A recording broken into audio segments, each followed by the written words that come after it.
오늘은 출애굽기 17장 8절로 16절 말씀을 본문으로 다시 승리하는 삶을 삽시다, 이런 제목으로 하나님 말씀을 선포하고 함께 은혜 받고자 합니다.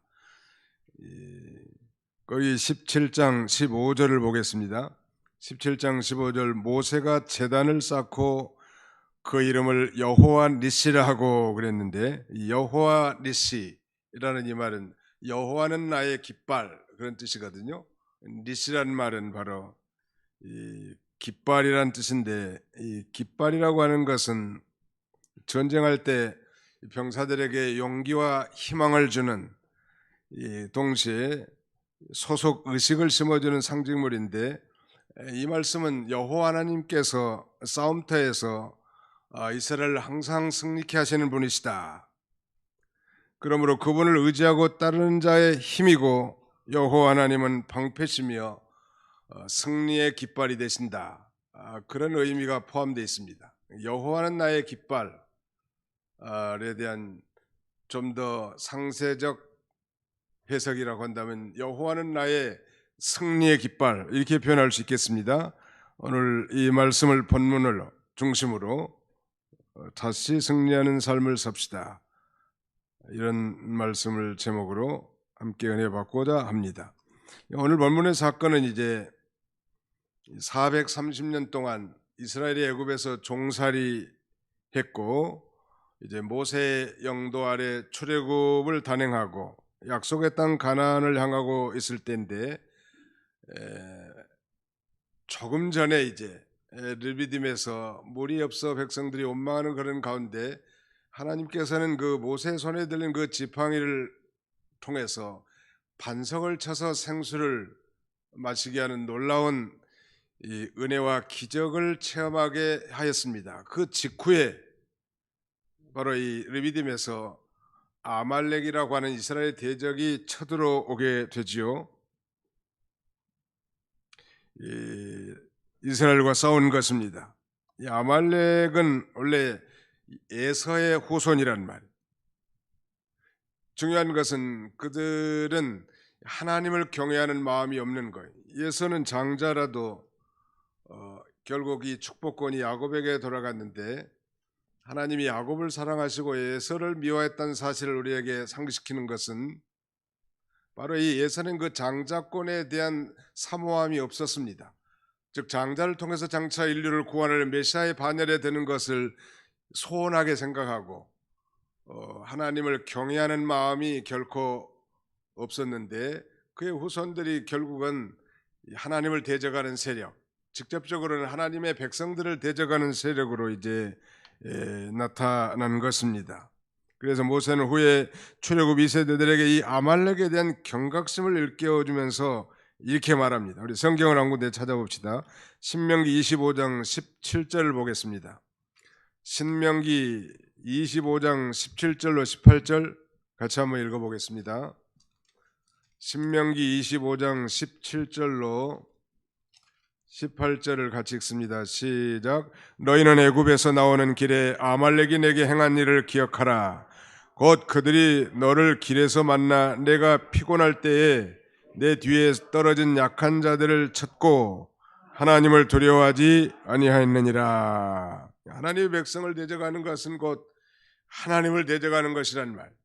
그러니까 하나님의 백성을 대적하는 것은 곧 하나님, 보이지 않지만 살아계신 전능하신 하나님을 의식하지 못하고 경외하지 못하는 이 경외심의 부재라고 할 수 있을 것입니다. 그리고 적극적으로 이제 하나님의 자녀들, 즉 이스라엘 백성을 공격한 것입니다. 이 아말렉 족속을 어떤 이는 이 베두인이라고도 해석하는 사람이 있는데, 정확하게는 알 수는 없고, 이들은 이 팔레스타인 남부로부터 시내반도의 북부에 걸쳐 거주하면서 이 목초지를 찾아 이 유랑하던 호전적인 유목민족이었습니다.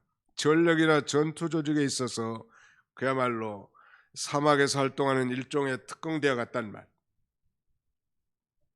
이 반면에 그들과 대항해 싸운 이스라엘은 그야말로 이 뜨거운 사막에 지친 어린아이와 및 노인이 포함된 그야말로 오합지졸의 군대지요. 숫자는 자그만치 장정만 60만 3,530명이고 이 4인 가족만 해도 6사 24 약 250만이나 되는 거대한 이 백성이지만 오합지졸의 백성들이란 말. 그러나 우리가 잘 아는 대로 이 전쟁의 결과의 승리는 바로 이스라엘이었던 것입니다. 모세가 그날의 승리를 기념하기 위해서 제단을 쌓고 그 이름을 여호와 니시, 여호와는 나의 깃발 되신다, 이런 이 노래를 부른 것입니다. 그런데 이런 이 행위는 바로 모세가 아말렉과의 전투에서 이스라엘이 승리했는데 바로 이 승리의 근원이 이 이스라엘 백성들이나 지도자들에게 있었던 것이 아니고 그 승리의 근원이 여호와 하나님께 있다고 하는 그런 신앙적 고백이라고 할 수 있는 것입니다. 자, 그렇다면 이 아말렉은 오늘날 어떤 존재와 같을까요? 아니, 정말 애국과 같은 죄악 세상에서 구원받아 저 천상에 가는 도상에 있는 우리 백성들에게 이 아말렉은 우리 그리스도인들을 대적하는 영적인 아말렉, 즉 마귀의 세력이라고 이렇게 규정할 수 있을 것 같아요. 그렇다면 구체적으로 이스라엘이 어떻게 아말렉과의 전쟁에서 승리할 수 있었을까요?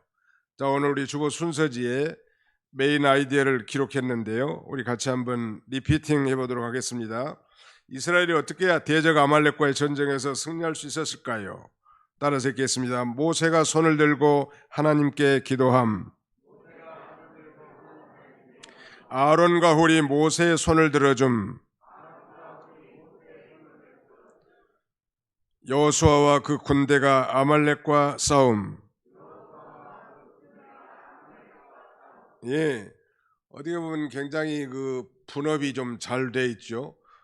백성의 지도자 모세는 산 꼭대기에 올라가서 손을 높이 들고 하나님 앞에 기도하고, 그 손이 이제 피곤하고 지치면 내려올까 봐서 이제 아론과 훌이 돌을 갖다 앉히고 양손을 붙들어주고, 그리고 이 젊은 말하면 군대 장관이라 할 수 있는 여호수아 장군은 그 백성들과 함께 실제로 아말렉 군대와 싸우는 거예요. 어떻게 보면 다 달라붙어서 싸우는 전쟁이 아니고, 정말 이 모세는 산 꼭대기에 올라가서 손을 드는 행위라든지 손을 받쳐주는 행동, 이런 것들은 우리가 이 상식적으로 잘 이해가 되지 않는 내용이지만 신앙적으로는 아주 대단히 중요하다 할 수 있겠습니다. 이 모세가 손을 들고 하나님께 기도합니다. 르비딤에서 이 아말렉이 기습이 오니까 모세는 이 여호수아 장군에게 부탁합니다. 백성들을 선택해서 나가서 싸우라는 거예요. 이런 이 모세 명령에 눈의 아들 여호수아는 모세의 부관으로서 모세가 명령한 대로 그대로 순종하지요.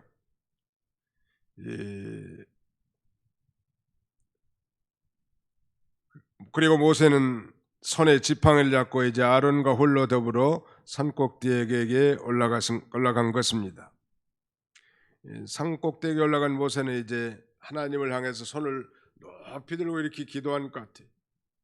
우리 어렸을 때 초등학교 때 벌 받는 벌, 이거 1시간 하고 있기 어려운 일인데 지속적으로 어려웠을 것 같아요. 한쪽에는 지팡이를 아마 들고 이렇게 손을 높이 들고 기도한 거예요.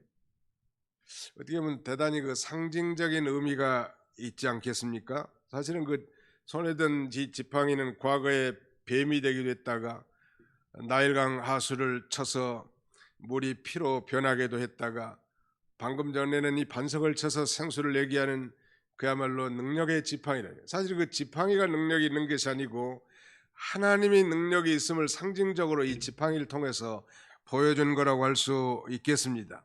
왜 이런 행동을 취했을까? 바로 이스라엘의 승리가 오로지 모세의 중보 기도를 통한 하나님의 역사하심에 있었다, 이런 사실을 생생하게 교훈해 준 것입니다. 우리가 벌써 결론을 다 짐작할 것 같은데요, 우리의 삶의 승리는 신앙의 호주나 그 단체의 지도자가 먼저 손을 높이 들고 전적으로 하나님만 의지하고 기도할 때 가능할 것을 우리에게 가르쳐 주는 것입니다. 믿으시면 아멘 합시다. 손을 높이 드는 것 중요해요. 옛날에 안양의 호평 사거리, 거기 보면 상가 교회 교회 이름이 손 높이 든 교회 이런 교회가 있었는데 요새는 보이지 않더라고. 아마 손을 높이 만들어서 문을 닫았는 것 같아요. 또 손 높이 든 선교원 이런 데도 있거든요. 손을 높이 든다는 것은 이 마음과 뜻을 온전히 하나님 앞에 기울여서 자신을 항복하면서 전심으로 하나님 앞에 기도하는 상징적 자세라고 할 수 있지 않겠습니까? 왜 손을 들고 높이 들고 기도했을까요? 우리가 일반적으로 손을 든다는 것은 포기나 항복 혹은 전폭적인 신뢰의 표현인데, 내가 세상 일을 하다가도 그 일을 그만뒀을 때 우리는 종종 나는 그 일에 손을 뗐다 이런 말을 쓰지 않습니까? 은행 강도도 권총을 들이면서 뭐 손을 들었냐 꼼짝 말하는 거예요. 뭐 은행 강도가 뭐 총 들고 뭐 발 들어 이렇게 한 강도는 아마 없을 거예요. 다 대역에다 손들라고 한다. 미국에서는 이 교통 그 위반을 당했을 때 이 폴리스가 이제 신호를 한단 말이에요. 서라고. 그럼 우리 운전자는 어떻게 해야 되냐면 이 두 손을 운전대에 가만히 올려놓고만 있어야 돼. 만약에 뭐 운전 면허증을 꺼내기 위해서 오른손에 포켓에 넣으면 바로 총 쌉니다. 왜냐하면 이 사람들은 총을 빼는 습관이 있기 때문에.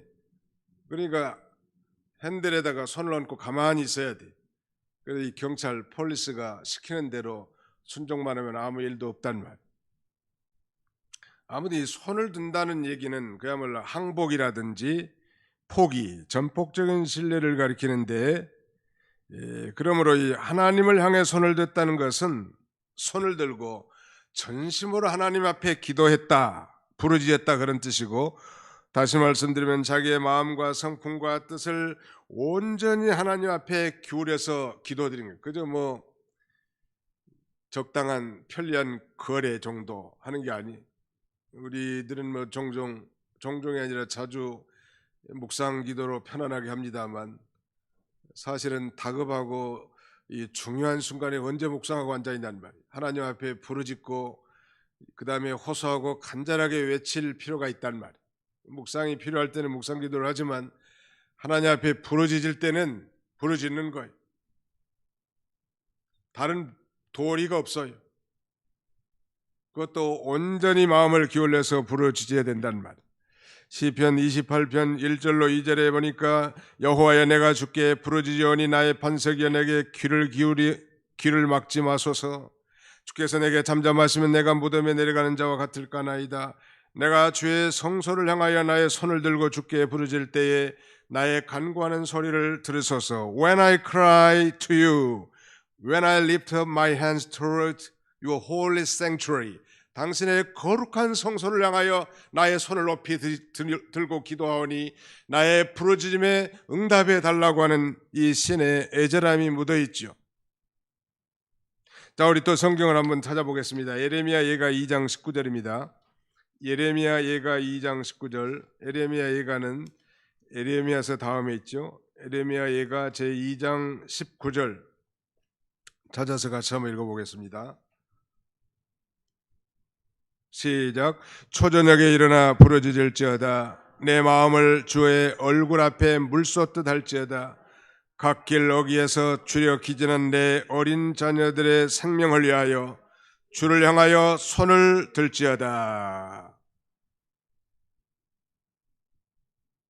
갓길 어귀에서 주려 기진한 내 어린 자녀들의 생명을 위하여 주를 향하여 손을 들지어다. 손을 높이 들고 정말로 이 스마트폰에 다 빠지고 세상의 오락에 다 빠지고 부모의 말에는 마이동풍하는 이런 정말로 기진맥진한 우리 자녀들을 돌이키는 유일한 방법은 우리 부모들이 손을 높이 들고 하나님 앞에 기도하는 것 외에는 없어요.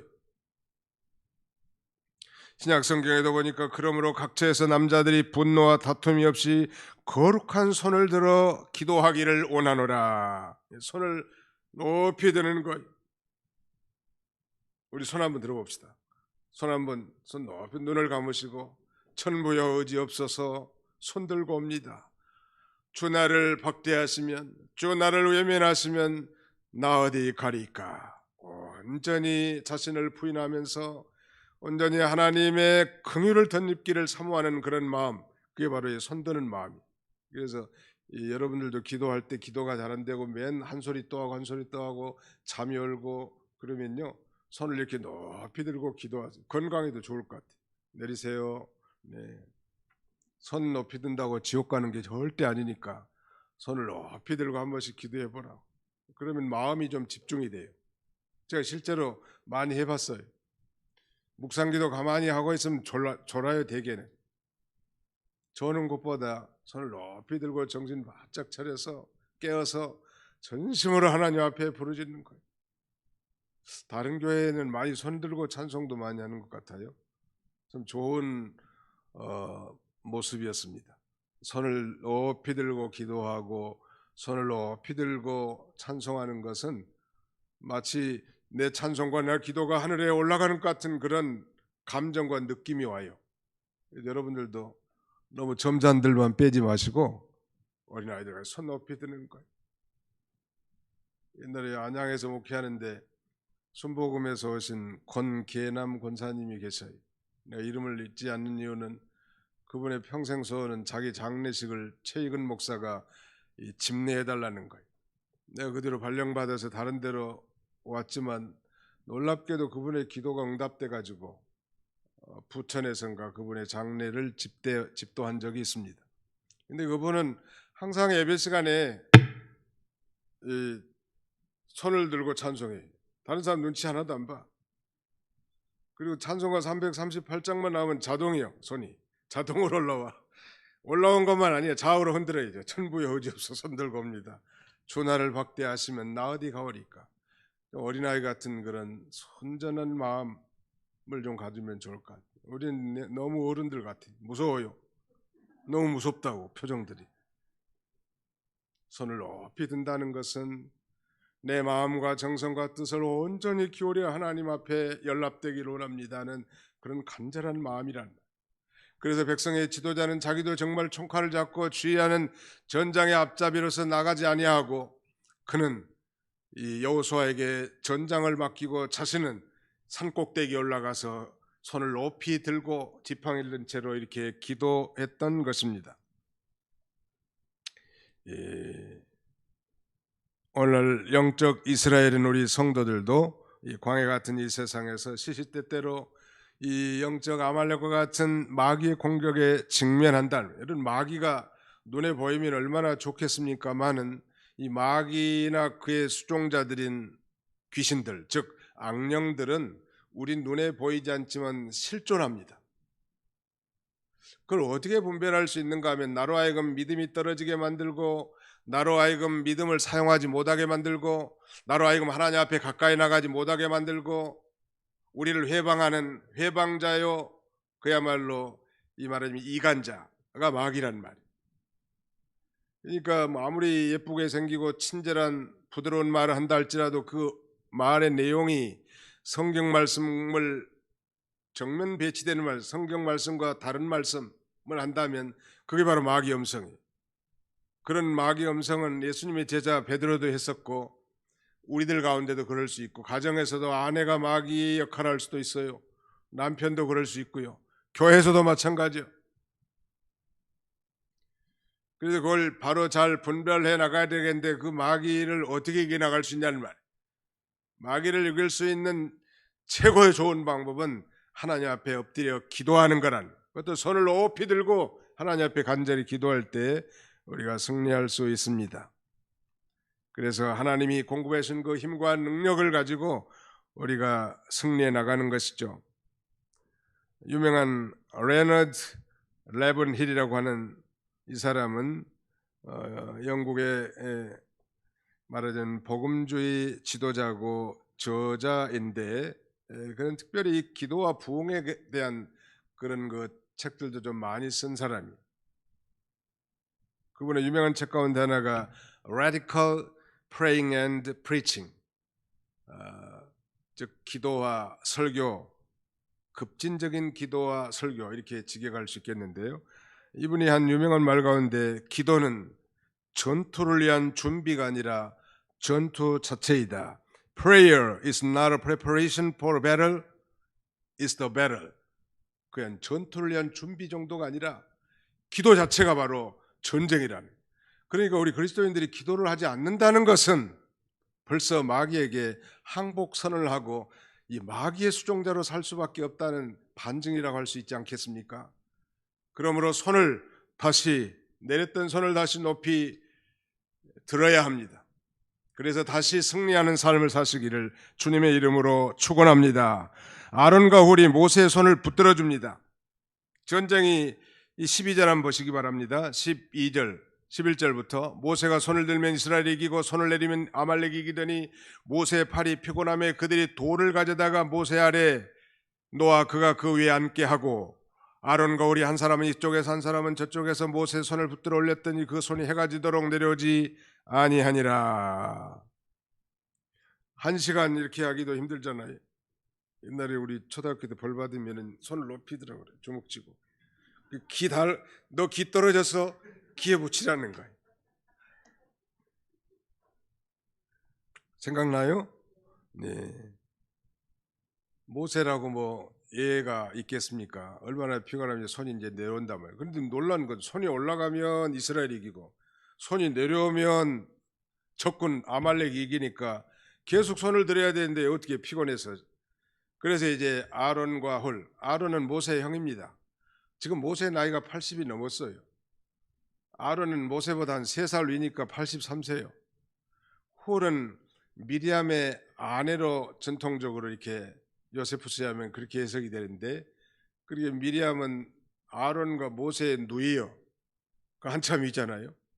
공주에게 모세의 갈상자를 알려줬던 그런 인물이기도 하죠. 그런데 그렇다면은 훌도 누님하고 동갑이라고 해도 80이 꽤 넘었을 건데 그야말로 80이 넘는 노객들이 말이죠. 누가 보면 그냥 쇼를 한다고 할 것 같아. 영감탱이들 손이 이렇게 손을 높이 들고 뭐 좌우에서 받쳐주는 그런 그 그림 영상도 있는데 준비는 못했습니다. 그래서 양쪽에서 이렇게 받쳐주는 것은 오늘날 뭘 의미하는가 하면 이 하나님의 일은 어떤 특출한 인물 한 사람에 의해서 결코 성취될 수 없다는 것을 반증하는, 교회도 목사 혼자 이러는 거 아닙니다. 목사님이 강대상에 서서 설교하니까 더 중요한 인물같이 보이지만 사실은 이 설교를 하기 위해서 준비한 모든 손길, 청소하는 손길, 뭐 심지어는 물을 떠놓고 반주하고 찬양하고 그 다음에는 물질로 하나님 앞에 섬기고 보이지 않는 곳에서 봉사하고 섬기는 그런 모든 성도들의 협력과 손길을 통해서 하나님의 일이 승리되고 성취되는 것을 가리키는 거예요. 믿으시기 바랍니다. 그렇게 하는 거예요. 즉 이 협력하는 믿음을 가져라. 협력할 때 하나님의 역사가 이루어진 것을 우리에게 가르쳐 주고 있습니다. 오늘날 하나님의 이 거룩한 전쟁에서 잘 받들어주는 사람, 하나님의 구원 운동의 협력에 요긴하게 쓰임받은 자들과 그 후손들은 하나님께 반드시 복을 받습니다. 가령 뭐 오늘 훌이 모세의 손을 받들어줬다고 했는데요, 훌의 아버지가 갈렙이라고 했고요, 훌의 손자가 부살렐이라고 해요. 부살렐. 후에 하나님의 성전을 짓는데 아주 요긴하게 쓰임받은 그런 인물이 바로 이 부살렐이라는 말. 하나님의 모세의 손을 잘 받들어줬다가 그 후손이 다 복을 받은 아주 그런 역사가 성경에 기록되어 있는데요. 성경에는 그런 일들이 참 많죠. 가령 뭐 엘리야를 받들어준 사렙다 가부라든지, 또 엘리야의 제자인 엘리사를 협력해준 수넴 여인, 그리고 바울을 협력해서 잘 섬긴 브리스길라 아굴라 부부, 그의 수종자들인 디모데와 디도 같은 경우가 바로 그렇게 할 수 있을 것입니다. 이 기도 사역도 그러니까 이 팀 사역이 아주 중요한 것입니다. 가령 어떤 집사님에게 가정에 문제가 생겼다고 하면 기도의 동지들이 아주 손을 높이 들고 간절히 하나님 앞에 기도드린다면 그 효능이 얼마나 크겠냐는 말. 이 델성부른 이 교회는 기도하는 사람이 얼마나 있느냐에 따라서 좌지우지된다고 할 수 있고, 이 기도와 부흥, praying and revival은 아주 이 정비례 관계에 있는 것입니다. 아무튼 이 기도를 우리는 특별히 전통적으로 새벽기도 많이들 하시는데, 한국교회는 한국교회 부흥의 원동력을 첫 번째 꼽으라면 누구도 의심할 바 없이 한국기도의 부흥의 원동력의 제1번은 바로 새벽기도다라고 말해도 전혀 틀린 말이 아닐 정도로 이 엄청난 이 파괴를 가진 이 기도가 한국교회를 받쳐나간다고 할 수 있습니다. 세계에 그런 나라가 없어요. 과거에는 있었는지 모르지만 그런 나라가 없다. 이 새벽기도는 우리 말하자면 복음의 초기에 소위 길선주 목사를 비롯한 말하자면 초기 그 목사님들 당시 이 한국에서 태동했다고 해도 과언이 아니고, 그 원조는 예수님이죠. 예수님이 바로 새벽 미명에 한적한 곳에 가서 기도하셨다고 하지 않았습니까? 혼자 기도하면 열심히 하다가도 손이 내려와요. 목사들도 마찬가지. 예의가 전혀 없습니다. 그러나 기도의 혼자들 돕는 손길에서 다시 손이 올라가고, 그 손이 올라가야 그 공동체가 승리할 수 있고 그 개인이 다 승리할 수 있단 말이에요. 성경은 의인의 기도는 역사하는 힘이 크니라 라고 말합니다. 정말 두세 사람이 내 이름으로 모인 곳에 내가 함께하라고 분명히 약속하셨고, 또 두세 사람이 내 이름 모인 곳에 나도 그들 중에 있다고, 또 너희 중에 두 사람이 땅에서 합심해서 무엇이든지 구하면 하늘에 계신 내 아버지께서 그들을 위하여 이루게 하시리라. 두세 사람이 합심해서 하나님 앞에 간절히 기도한 연합기도, 효력이 크다는 거예요. 개인적으로도 기도할 수 있지만 가령 여전도에 임원들이 가서 기도해 준다든지, 특별히 기도하는 분들이 교회 와서 간절히 성도들의 문제를 놓고 기도하는 모습, 소위 중보기도 사역의 활성화, 이것은 너무 중요한 거예요. 우리 자녀들이 잘 되기를 원하는 것은 우리 부모들의 이 당연심리 아니겠습니까? 정말 자녀들이 잘 되기를 원하신다면 손을 높이 들고 그 자녀들을 위해서 기도하시기 바랍니다. 기도의 자녀는 망하는 법이 없다. 아멘. 예, 자기 자녀들을 위해서 최고 해줄 수 있는 건 기도예요. 부모 말도 잘 안 들어 이제 머리 크면.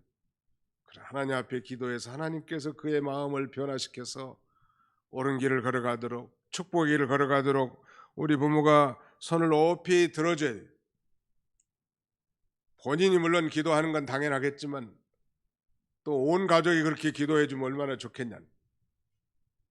아무튼 여러분들 가운데 신앙의 호주에 있는, 즉 그 가정의 신앙적으로 호주, 가정의 주인의 위치에 있다고 한다면 명절이나 기타 가족의 모임 가운데 서슴없이 우리 하나님 앞에 기도하자.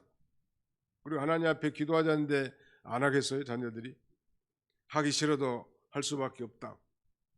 안 하고 혼자 음식을 먹어도 상관없어. 오직 하나님 앞에 간절히 기도하고, 그래서 이 가정을 모여서 음식을 먹기 전이나 무슨 행사를 하기 전에 이 기도하는 것이 습관이 돼 있다면 그 가정은 소망이 있단 말이에요. 마지막으로 이제 여호수아 그 군대가 아말렉과 싸웁니다. 9절로 10절까지 내용이고 13절에도 언급됐는데 9절 봅시다. 모세가 여호수아에게 이르되 우리를 위하여 사람을 택하여 나가서 아말렉과 싸우라. 내일 내가 하나님의 지팡이를 손에 잡고 산꼭대기에 서리라. 여호수아가 모세의 말대로 행하여 아말렉과 싸우고 모세와 아론과 훌은 산꼭대기에 올라가서 13절 여호수아가 칼날로 아말렉과 그 백성을 쳐서 무찌르느니라. 모세가 여호수아에게 이스라엘 위하여 사람을 택해서 싸우라고 했고, 여호수아는 모세 지도자의 명령한 대로 그대로 순종해서 아말렉과 싸웁니다.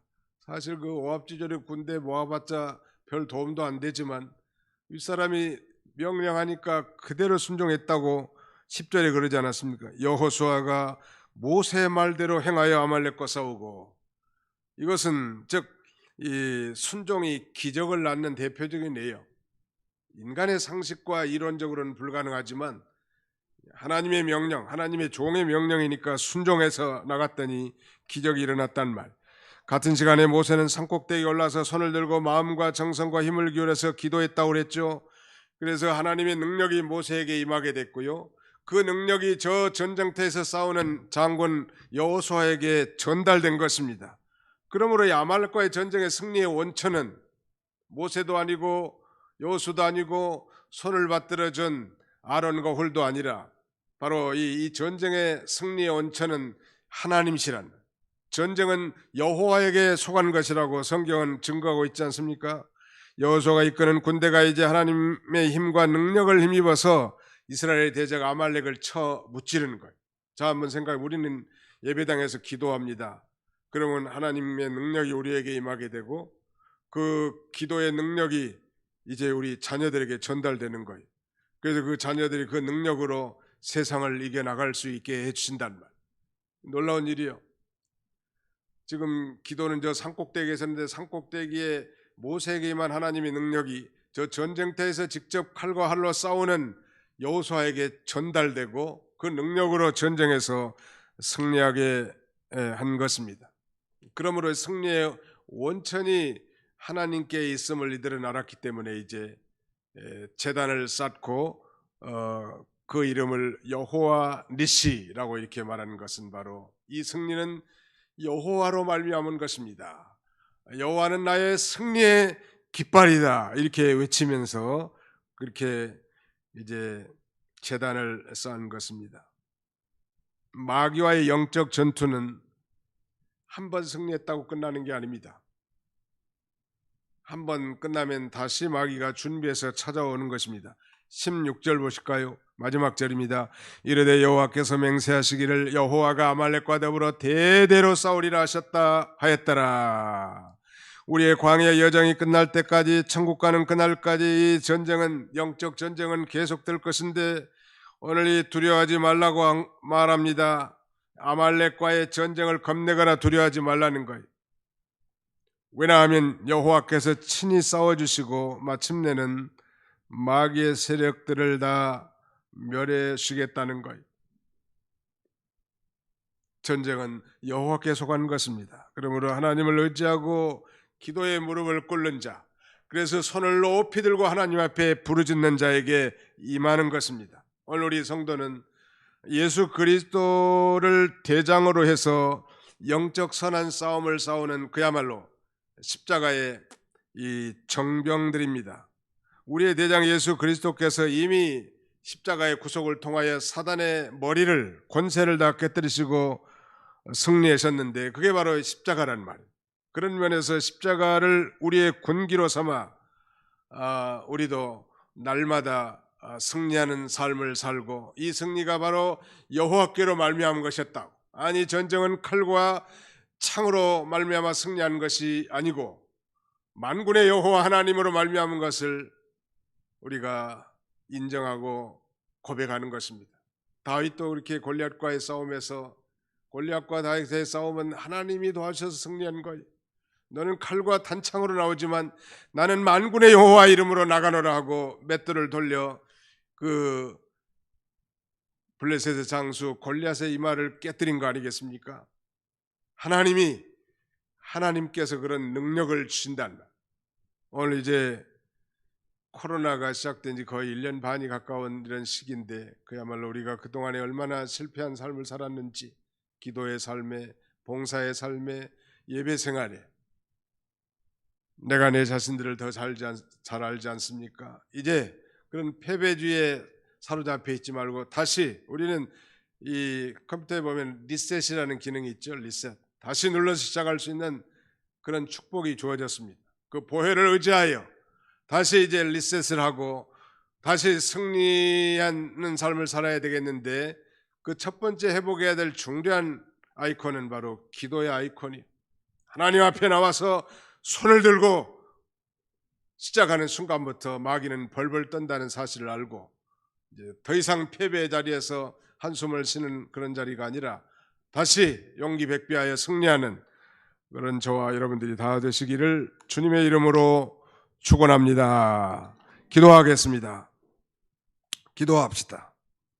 살아계신 우리 아버지 하나님께서 오늘도 거룩한 주일을 허락하시고 원근각지에서 사랑하는 성도들을 이른 아침에 교회로 불러주시고 또 가정에서 온라인으로 경청하게 하시는 놀라운 은혜와 사랑을 진심으로 감사합니다. 코로나 전염병의 재앙이 진행된 지가 벌써 1년 반이 가까운데 아버지, 그동안에 참으로 우리 자신들을 되돌아볼 때 여러 영적인 전쟁에서 패배하여 엉뚱한 삶을 살지는 않았는지 우리 자신들의 소유를 되돌아보고 다시 승리하는 삶을 살게 하여 주시옵소서. 일리야의 아버지 하나님, 저 아말렉과의 전투에서 본을 보여줬던 것처럼 우리 모세처럼 우리도 산꼭대기에 높이 올라가 하나님 앞에 온 전심을 다 기울여 하나님 앞에 기도함으로 하나님의 내 능력이 아니라 하나님의 능력을 힘입어서 하나님을 의지함으로 승리해 나갈 수 있는 우리 모두가 다 되게 하여 주시옵소서.